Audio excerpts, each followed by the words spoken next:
Hey, have a movie? Hey, come on, have it done.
ekifaananyi ekisiigiddwa mu kulonda kw'abavubuka si kirungi n'akamu n'akettondo era kyoleka ekifaananyi ekigenda okuba mu 2026 kulonda kw'abavubuka kutaataaganyiziddwa kubaddemu abantu abatambulira ku pikipiki nga beesibye bukookolo kubaddemu abantu abatambulira mu kosta nga bajja ne beefuula abalonzi b'ebyalo naye nga si balonzi n'olwekyo okulonda kwonna ne kutaataaganyizibwa era tusaba bakiiko k'ebyokulonda bwe muba muleba ebigenda wano mu maaso Nansana division yonna nga bwegitambulira kubadde kulonda kw'abavubuka tusaba muteeketeeka okulonda okulala kw'abavubuka abala bonna be mulabanga abakulembeze beerangiridde bwerangirize naye nga si bavubuka nze ng'omubaka w'ekitundu kya Londo ekigenda mu maaso ndabye tebadde kulonda naye olwekyo tusaba akakiiko k'ebyokulonda muteeketeeka okulonda okulala mu Nansana division erinnya lyanze Mukalazi Steve ssentebe w'NUP Nansana municipality nalabye obubbi sirabanga bubbi bwe ndabye leero kubanga tumanyi bulungi nti local government egamba nti okulonda okwa local government kwonna kulina okutandika wakati w'essaawa 3 paka ssaawa 8 naye tugenza okuzuukuka amakya ga leero ku makya nga batugamba nti ebitundu byonna ku ssaawa 11 akalulu kabadde kawedde tutuuse ku polling stations nga tewali na kiraga nti waabaddewo n'akalulu fera nga tulowooza nti tufe tusooseewo naye nga batulaga nti baakalulu baakoze eki baakamaze dde okkalonda era ne bajjawo n'ebikozesebwa byonna ne bagenda awalala tebabaze balangiridde bulangirizi awalala basibidde abantu ebweru ne babagaana okuyingira mu gate kasita bayingizza abaabwe ne basibawo oba oli candidate oba oli ki tebakukkiriza kuyingira abalala abantu ababadde abeesimbawo be twali tumanyi tugenza okutuukayo nga balala be baliyo so akavuyo kendabye mu kalulu kano omwami Museveni kakozesezza sikalabangako mu kulonda kwonna kwe nalindabye naye ffe tukyali bagumu yadde bataddewo embeera eno era kati tugenda kutuula kulaba ki kye tuzzaako ku mbeera eno gye batadde mu Nansana municipality. Tulinze abeeredde commission nga tebakola ki nga tebalabika eky'omukisa omubi tubadde tuli awo ne tusanga poliisi nejja netugoba mu bifo byonna ebikola ki ebirondebwamu so tugamba electoral commission ejerondesa obukulembeze bwa Nansana tewali mukulembeze yenna mu Nansana akoze eki alondeddwa tubasaba tetwagala poliisi ate etwale obuvunanyizibwa bwa electoral commission tusaba electoral commission ejje erondesa obukulembeze bwaki Nansana tuli wano lwa nsonga nti ebifo byonna ebibadde tugenda okubeeramu poliisi etukoze eki etuganyeeyo so tusaba obukubi obw'enjawulo bategeke olunaku olulala fe abalonzi bonna twalina abavubuka baffe bajje balonde obukulembeze bw'abavubuka. People power! Power!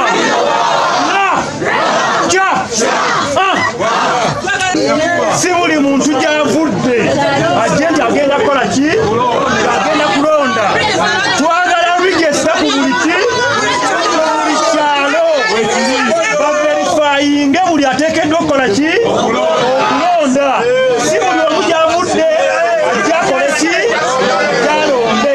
So n'ekyo tukisaba electoral commission bw'eneebeeza otulondesa n'ekyo ekirowoozeeko twagala register mu buli kifo kyonna ekikola ki wamu. Joseph Meya wa Nansana division embeera nga bamugira abantu olunaku olwaleero abavubuka mu Nansana division njagala okubategeeza nti balonze ekyamazima emibiro gibadde ezokumaca tutera ku polling station sawemu nga tekuli kiriko tubakubira aba presiding officers batubakulonda kwawedde stations endala tobadde polling registers voters registers abantu bobeeramu ne baverifying tulabooleza ddala tembeera fanako bweru egenda kutabangula nansana division era twagala okutegeeza mukutulu bati yonna gy'oli obwedda kubira amasimu ngamba olina kyokola paka kati kusawayo tonna bana kunzituza gakutegeeza nti nansana tebadde kulonda nansana division era twagala okutegeeza tukulinze abakulembeze abavubuka bawona batukulinze okuddamu okutegeeza abavubuka wano mu nansana division. Erinnya Kiwendo Asad nga nze ssentebe w'ekitundu kya Nansana Institute ate nga nze kansala waakyo ku municipality. Tufunye okusoomoozebwa okuviira ddala mu ba Electoral Commission twabadde mu kisaawe twabalinze tulabidde awo nga bazze omulundi gumu era bwe bazze okuviira ddala mu mmotoka ezibaleese bwe batandise okubala oyo Electoral Commission akyuse bukyusi bw'ati n'abantu be yazze nabo ng'atandika kubala omuntu omu babadde bamubalamu abantu 10 nga babala nti omu 2 3 4 tugenze okukowola ku bannaffe nti bannange mujje mutuuke ng'abala bali ku kisaawe bali ku masimu tugenze okwekanga nga ebyokulonda babukoze eki era ne bagamba nti okulonda tukumaze tutambule tugende era ne batambula ne presiding officer waabwe n'abasirikale babadde nabo ku saidi yaabwe ne batambula ne bagenda essaawa zibaddemu kitundu nga n'essaawa za nnyini okusinziira ku roadmap Electoral Commission gye yatusindikira si gye bagoberedde ekyamazima bwe kityo bwe kibadde naye tubalinze ku next level naye na wano tetunnakkiriza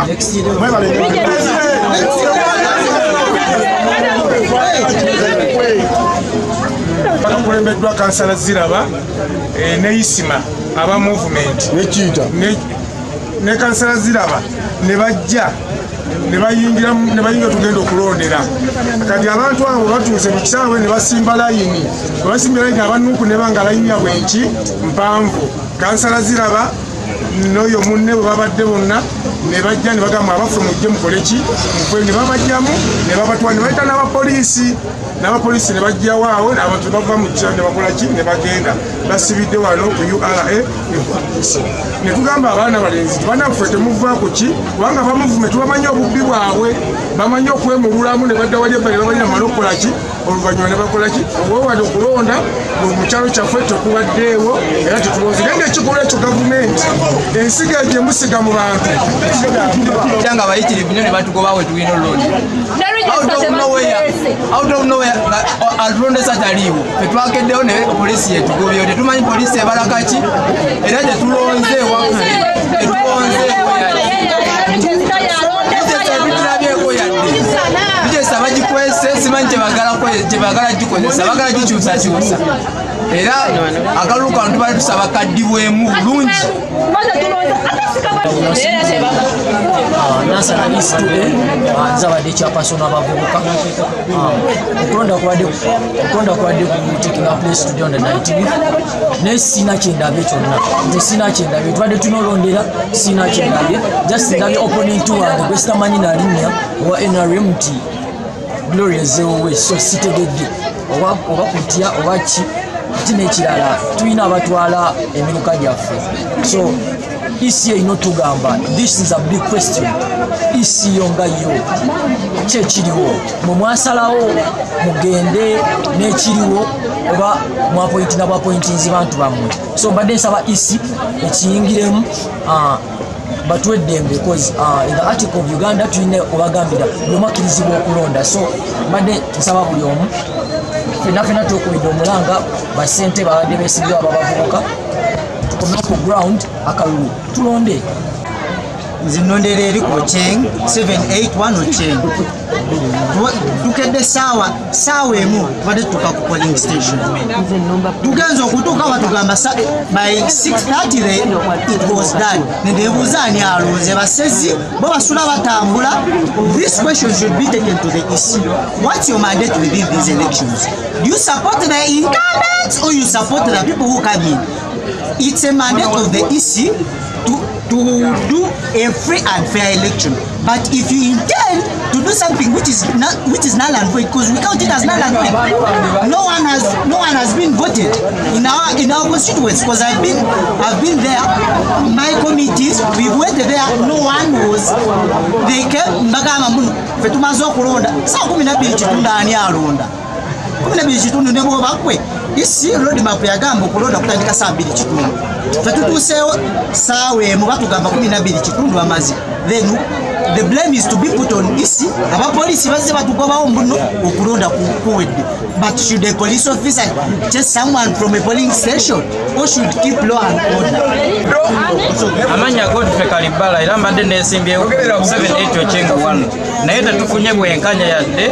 mu kalulu kaffe. Abeni ale mubedda baleeta abavubuka ababwe nga babasimbye line oluggira ne bagamba okulonda kukoze ekikuwedde nga ne poliisi weeri nga babaleeta tebalina mu register ne bagamba okulonda kuwedde. So tuvumirira ekikolwa ekyo abeni ale mu kyebali mu tukolako era ne tusaba nti akalulu tukadde mu mirembe n'ebifo byaffe tubiwangule. Sigadde nze Kalibala Godfrey. Chama zibaffe twakedde ku polling station twatuse saa 10 tulinze isinga tejja iso obutajja we batuse saawa emu dakiika 15 batusindikidde muvubuka ate yali ssentebe we naali emu era nga yabaddeko akulembera abavubuka ajja atulondese era ffe akalulu akaffe tetukalonze tuvudde obuvu watulabye nga tekali munkanya paka osaba mu 7 nga batalagala byakulonda lwabuddewo. Nzongo wadde supervisor b'akalulu k'abavubuka ku kibiina kya NUP gamazima gali nti tetubalina kulonda kubanga bamba recap bifo ebyenjawulo byembaddemu muganzi lwazza waliwo baatuuse mu balonze ku saa 11 kumakya abantu bageza okutuuka ku station b'okulonda kwawedde dda bw'otuuka enansana ku St Stephen Electoral Commission ye bamuwambye ne bamutwala bamukwekana mu toilet kakati niwebuuza nti naye nga otunula ate ne security yennyini eraze nti erina side gyewagira nti olaba nti babadde backing up abakozi b'effujjo simanya abageto structure nga be backing up. So generally ffe munasana tetubalina kulonda tetubadde muna kulonda era omuntu anaavayo n'agamba nti babaddewo okulonda naye omuntu abeera mukyamu. Actually bannamawulire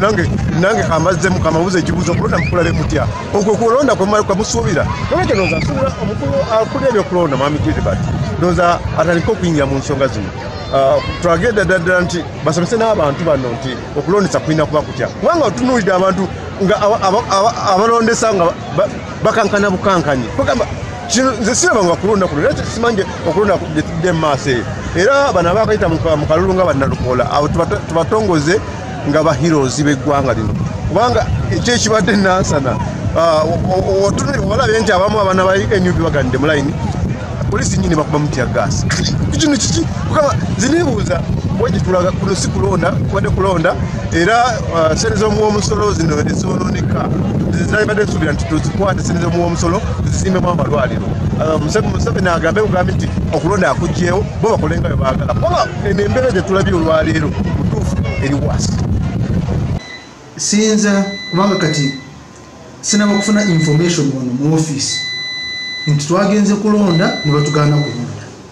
Sinaba kufuna information entongole wano mu office nti waliwo wetwatuuse mu regisi ne basanga nti tituliimu. Sinaba kufuna information nti wano okulonda kwaganye. So katulinde byonna biveeyo tulabe bw'abangu waliwo abaagaaniddwa okulonda waliwo byagaanye okulonda kati tujja kusinziira ku ekyo information tugiwa akakiiko katubulire ekinaddako. Naye for now we are waiting for results from all the 720 villages that form Wakiso district. Nga kumande nga bwe tulonda abakadde olwokubiri twalonda abaliko obulemu mu district yonna kati leero webadde olunaku olusembayo kulonda village level mu process eno gye tulimu ey'okulonda obukiiko obwaba special interest groups kuva ku kyalo kutuukira ddala ku district.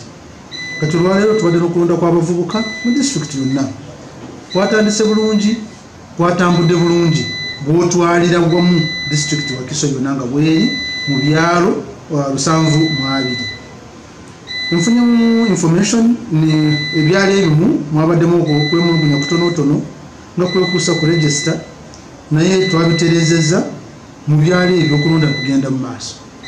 Ku meeza yange sinaba kufuna complaint nti waliwo okulonda bwe kugaanye oba waliwo atabadde kulonda nedda. so kati ekiseera kati wetutuuse tugenda kutunga results zonna ezivudde mu kulonda okwo tukompairinga register y'abataano abavudde mu older persons every village abataano abayiseemu ku PWDs n'omwenda abayiseemu leero ku village ku youth bebajja kukola registers eza those different special interest groups nga tutuuse ku level y'omuluka. The next stage is parish level yetugendagendamu mu wiiki ejja programu eyo kati kusinziira ku information gyenina kutambudde bulungi kati tulinze results kutuuka wano ku office.